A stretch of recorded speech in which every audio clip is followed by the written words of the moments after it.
ከነገ ጀምሮ ያልጠበቅሽው ነገር ነው የሚሆነው። ቆይ እማዬ ለምን እንደዚህ እንደምትሆን ማወቅ አትፈልጊ?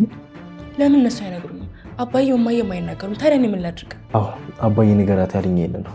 ቃሌትን ሸኙና ኤቢ መስማት አለብሽ። ቀላል ነገር አይደለም። ሰምተሽ ደግሞ መፍትሄ መፈለግ አለብን። አንድ ቀን ብቻ ነው የቀረን ኤቢ። እሺ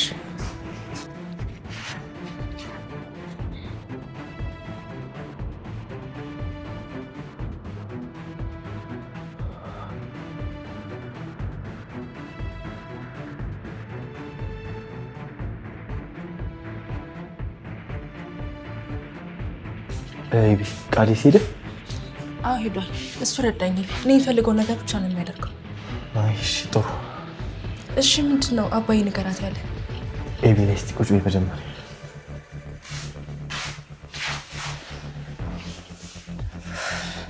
ናታን በእናትህ ንገረኝ፣ ምንድን ነው? ኤቢ አሁን ምንም ነገር ለመስማት አይምሮሽን አዘጋጂ። ናታን በእናትህ ምንድን ነው ንገረኝ። አባዬና እማዬ ከባድ ችግር ውስጥ ናቸው። እሱን አውቃለሁ። በምን ምክንያት እንደሆነ ግን አታውቂም። እሺ ምንድን ነው ንገረኝ። እማዬ ትልቅ ሚስጥር አውቃለች። ምን አይነት ሚስጥር? ስለ ሰላም። ስለ ሰላም ምን? የሰላም ልጅ አባት ማን እንደሆነ አውቃለች። ለዛ ነው እንደዚህ እየሆነች ያለችው እኮ። ታዲያ ስለ ሰላም ልጅ አባት ብታውቅ ምን ችግር አለው ታዲያ? ኤቢ የሰላም ልጅ አባት አባዬ ነው።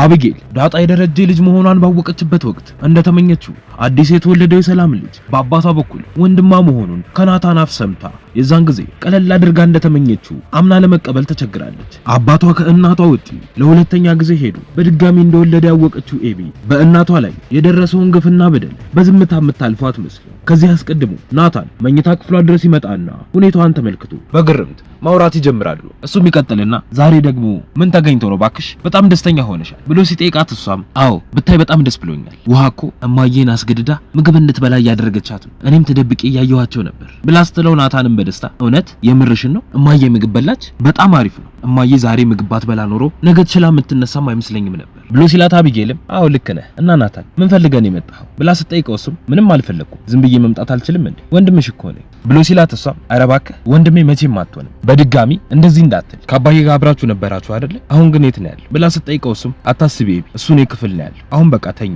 ደህና ደሪ ብሏት ክፍሏን ለቆ ይወጣል። የዛኑ ቀን ሌሊትም እንቅልፍ በአይኗ አልዞር ብሎ ያስቸገራት ማርታ ከመኝታዋ ተነስታ ደረጀ ቤት መግባቱን ለማረጋገጥ ወደ ሳሎን ትሄዳለች።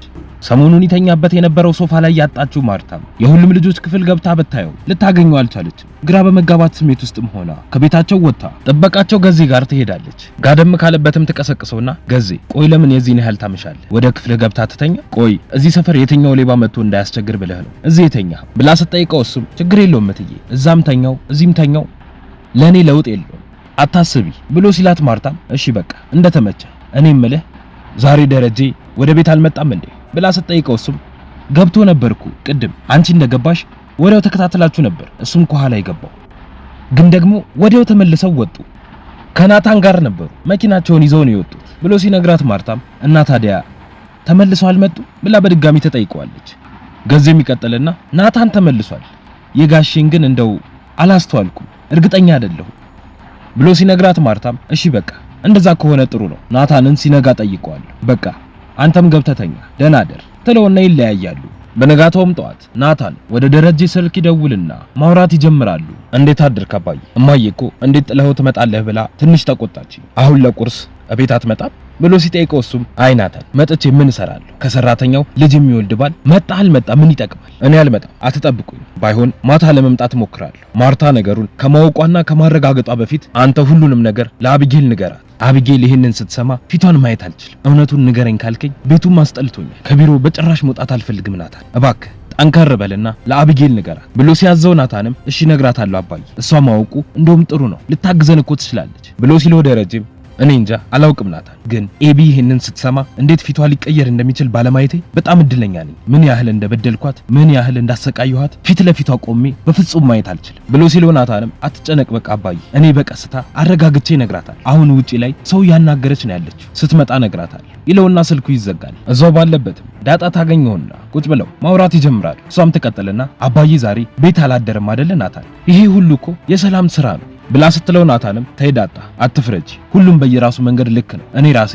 ሰላም ላይ ፈርጄባት ነበር፣ ግን ደግሞ እሷም በራሷ መንገድ ልክ ናት። ይኸው የአንድ ቀን ስህተታቸው እዚህ ድረስ አደረሰቻቸው። እማዬ እኮ ነገሩን አውቃለች፣ ግን ስላላመነች በራሷ ነው ማረጋገጥ የፈለገች። በጣም የምታሳዝነኝ እሷ ናት። ይኸው መኝታ ክፍሏን ዘግታ ቁጭ ብላ ለብቻዋ እያለቀሰች ነው ያለችው። ሰው ለራሱ ማውራት አትፈልግም። ግን ደግሞ ቅድም ከኔ ጋር ተገናኝተን ነበር። አባዬ ውጪ ማደሩን አውቃ ለምን ብቻውን ትተኸው መጣህ ብላ ተቆጣች።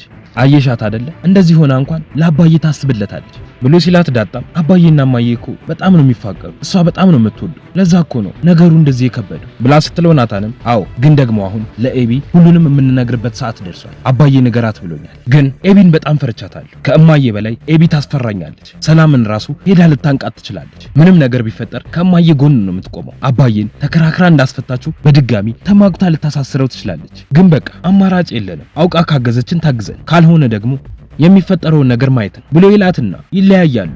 በዛን ሰዓት ላይ ሰላም ደረጀ ቢሮ ሄዳ እያወሩ ነበር። እሷም ትቀጥልና ጋሼ ስለ ሁሉም ነገር ይቅርታ፣ ነገሮች እንደዚህ ይሆናሉ ብዬ አላሰብኩም ነበር። እትዬ እንኳን አይኔን ልታየኝ እኮ አልፈለገች ብላ ስትለው ደረጀም እና ይሄ ምኑ ያስገርማል፣ አንቺ ለራሱ አሁን ቤት ካልመጣው ብለሽ እያስቸገርሽ አይደል እንዴ ያለሽ ብሎ ሲያፈጥባት ሰላምም እና ቆይ የት ልሂድ ብላ ትጠይቀዋለች። ደረጀም ይቀጥልና እኔ ቤት ልከራይልሽ፣ እዛ ኑሪ፣ ሁሉንም ነገር እኔ እችልሻለሁ ብሎ ሲላት ሰላምም አይ ጋሼ ኪራይ እንኳን ይቅርብኝ ብላ ስትለው ደረጀም ተናዱ ቆይ ግን አንቺ እኔ አሁን ስሞት ቤት ልትመጪ ነው አይደለ? ከዛ የሀብት ጉዳይ ታነሻለሽ፣ ማርታን ታስለቅሻታለሽ። ውጤቱ የሚደርሰው ነገ ነው። ማርታ ነገሩን በአይኗ ስታይ ምን ሊፈጠር እንደሚችል አላውቅም ብሎ ሲላት ሰላምም እሺ ተወው በቃ እሱን ጋሼ፣ አሁን ግን ለምንድን ነው የፈለግ ብላ ስትጠይቀው ደረጀም የተወለደው ልጅ ዳጣ፣ አብጌልም ሆነ ውሃ ልጆቼ ናቸው። አንቺን አደራ ምልሽ ነገር ቢኖር ልጆቼ ላይ ጨካኝ እንዳትሆኝ ነው። እኔ በህይወት እንኳን ባልኖር ማርታን እንዳትረብሻት እንዳታስቸግሪያት ልነግርሽ ነው። ብኖርም እንደዛው በጭራሽ እንደዚህ አይነት ነገር እንዳታደርግ ብሎ ሲያስጠነቅቃት ሰላምም እሺ ጋሼ ግን እኔ ምን ልብላ? ቆይ ቤት ልከራይልሽ አልከኝ፣ ግን ከዛስ አብረህን ትኖራለህ? አንተ ለዘላለም አለ? ይሄ በፍጹም አይሆንም። እኔ የምፈልገው ካሉት ቤቶች ውስጥ አንዱን በስሜ እንድታዞርልኝ፣ ከዛም መንቀሳቀሻ እንዲሆነኝ ቢዝነስ እንድትከፍትልኝ እፈልጋለሁ ብላ ስትለው ደረጀም እየሳቀባት ኧረ እባክሽ ቆይ ግን የትኛው ቤት ይሻልሻል ብሎ ሲጠይቃት እሷን በድፍረት በፊት እንኖርበት የነበረው ቤት ሲሲዲ ያለው G+1 ቤት እሱን በስሜ እንድታዞርልኝ እፈልጋለሁ ብላ ስትለው ደረጀም በጣም ይገርማል። እንደዛ ለስላሳ የነበረችው ሰላም ዛሬ እንደዚህ አወራች። እውነት አለሽ ጊዜ ጌታ ነው ይባላል። ዛሬ ላንቺ ቀን ወጥቶልሻል። እንግዲህ ምን ይደረጋል፣ ሁሉንም ነገር አሳልፈን ዛሬ እዚህ ደርሰናል። እንግዲያው ያንን ቤት የምትፈልጊ ከሆነ ማርታ ፊት ለፊት ትቆሚና በፊት የምንኖርበት የነበረውን ሲሲዲ ያለውን ቤት ስለምፈልገው ስጡኝ ብለሽ ትጠይቂያታለሽ። እሷ ፈቃደኛ የምትሆንልሽ ከሆነ የዛኔ በስምሽ አዞርልሻል ብሎ ሲላት ሰላምን በድንጋጤ እንዴ ቆይ እንዴት ይሄ ሊሆን ይችላል? እኔ ይሄንን በፍጹም ማድረግ አልችልም ብላ ስትለው ደረጀም ይኸውልሽ እንግዲያውስ ልቦናሽ ከፈቀደልሽ ነገ አለኝ የምትይውን ዕቃ በሙሉ ይዘሽ ከማርታ ጋር ትኖሪያለሽ። አሁን ግን ከቢሮዬ ውጪልኝ ይላትና ያባረራታል። ከዚህም በኋላ ነው ናታን አብጌልን አረጋግቶ የሰላም አዲሱ ልጅ አባት ደረጀ መሆኑን በግልጽ ይነገራል። በቀጣይ ምን የሚፈጠር ይመስላችኋል? ሐሳብ እንዲሁም ማስተያየታችሁን ኮመንት ላይ ጻፉልን።